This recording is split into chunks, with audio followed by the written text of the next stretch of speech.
معرور رضی اللہ تعالیٰ عنہ فرماتے ہیں قال لقیت ابا ذر بالربضہ، فرماتے ہیں کہ میں نے ربضہ کے مقام پر حضرت ابو ذر رضی اللہ تعالیٰ عنہ سے ملاقات کی۔ حضرت ابو ذر نبی کریم صلی اللہ علیہ وسلم کے جلیل القدر صحابی ہیں، جلیل القدر صحابی، اور یہ وہ صحابی ہیں نبی کریم صلی اللہ علیہ وسلم کے کہ جن کو اس وقت صوفی کہا جاتا تھا، یعنی بہت ہی زیادہ متقی اور پرہیزگار تھے حضرت ابو ذر۔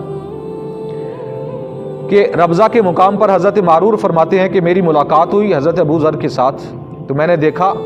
کہ وعلیہ حلۃ وعلی غلامہ حلہ، کہ ایک قیمتی پوشاک حضرت ابو ذر نے پہنی ہوئی تھی، ایک قیمتی پوشاک اس کے غلام نے پہنی ہوئی تھی، یعنی ایک ہی جیسی۔ میں حیران ہوا کہ آپ آقا ہیں، آپ سردار ہیں، وہ آپ کا غلام ہے، وہ آپ کا نوکر ہے، زر خرید غلام ہے، جو پرانے زمانے میں غلام ہوا کرتے تھے۔ تو حضرت معرور فرماتے ہیں فسألت عن ذلک، میں نے سوال کیا، پوچھا کہ یہ کیا معاملہ ہے کہ ایک ہی حلہ تو آپ نے پہنا ہوا ہے، ایک ہی حلہ آپ کے غلام نے، آپ کے نوکر نے پہنا ہوا ہے، کیا وجہ ہے؟ تو حضرت ابو ذر رضی اللہ تعالیٰ نے وجہ بیان فرمائی فقال انی ساببت رجلا فعیرته بامہ، کہ میں نے ایک غلام کو، ایک مرتبہ اپنے ایک غلام کو اس کی ماں کی آر دلائی، یعنی ماں کی گالی دی، ماں کی گالی دی، جسا ہماری زبان میں کے اندر بھی دے دیتے ہیں، مثال کے طور پر وہ کھوتی نہ پتر، یعنی بہت ایک گندا لفظ ہے نا، گندا جملہ ہے، یعنی اس کے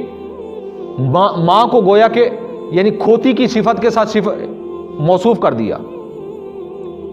تو حضرت ابو ذر فرماتے ہیں یعنی یہ ایک مثال دی ہے، تو جو حدیث کے لفظ ہیں کہ کہتے ہیں کہ میں نے اس کے ماں کے نام سے اسے گالی دی، کوئی بھی گالی دی ہوگی، تو نبی کریم صلی اللہ علیہ وسلم نے وہ سن لی۔ تو حضرت ابو ذر فرماتے ہیں کہ جب آپ علیہ الصلوۃ والسلام نے وہ گالی سنی نا، فقال النبی صلی اللہ تعالی وسلم یا ابا ذر، نبی کریم صلی اللہ علیہ وسلم نے مجھے فرمایا اے ابو ذر، اے ابو ذر اعیرت بامی، کیا تو اسے ماں کی گالی دیتا ہے، اسے ماں کی گالی دیتا ہے؟ انک امرؤ فیک جاہلیہ، نبی کریم صلی اللہ علیہ وسلم نے فرمایا ابو ذر تیرے اندر جاہلیت والی عادت ہے، زمانہ جاہلیت والی عادتیں تیرے اندر ہیں۔ تو حضرت ابو ذر رضی اللہ تعالیٰ عنہ فرماتے ہیں کہ نبی کریم صلی اللہ علیہ وسلم نے اس کے ساتھ فرمایا اخوانکم خوالکم جعلہم اللہ تحت ایدیکم، آپ علیہ الصلوۃ والسلام نے فرمایا ابو ذر تمہارے یہ غلام جو ہیں یہ تمہارے بھائی ہیں، اللہ نے تمہارے ماتحت کیے ہیں۔ تو اس کا مقصد یہ نہیں کہ تم ان سے برتر ہو چکے ہو، ٹھیک ہے یہ تمہارے ماتحت ہیں، لیکن ہیں تمہارے، اگر مسلمان ہیں تو یہ تمہارے بھائی ہیں۔ فمن کان اخوہ تحت یدی، نبی کریم صلی اللہ علیہ وسلم نے اصول بیان فرما دیا قیامت تک کے لوگوں کے لیے، فرمایا فمن کان اخوہ تحت یدی، کہ جس کے ہاتھ کے نیچے اس کا بھائی ہو، یعنی جس کے ماتحت اس کا بھائی ہو، نبی کریم صلی اللہ علیہ وسلم نے فرمایا اسے کیا کرنا چاہیے؟ فَلْيُطْعِمْهُ مِمَّا يَأْكُلُ، اسے چاہیے جو خود کھاتا ہے وہ اسے کھلائے۔ جو یہ دین اسلام کا اصول، یہ ہے دین اسلام کا طریقہ۔ اللہ کا پیارا رسول یہ فرما رہا ہے کہ اے ابو ذر یہ بات ذہن نشین کر لو، قیامت تک کے لیے اصول یہ ہے دین اسلام کا کہ جس کا بھائی اس کے ماتحت ہو اسے چاہیے، اس پر لازم ہے کہ جو کچھ وہ کھاتا ہے خود وہ بھی اسے کھلائے۔ اور فرمایا وَيُلْبِسُهُ مِمَّا يَلْبَسُ، اور جو خود پہنتا ہے وہی اسے پہنائے، جو خود پہنتا ہے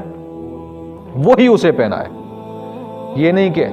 خود تو کھائے اچھے کھانے، نوکر بیچارہ مر جائے، خود اچھا لباس پہنے،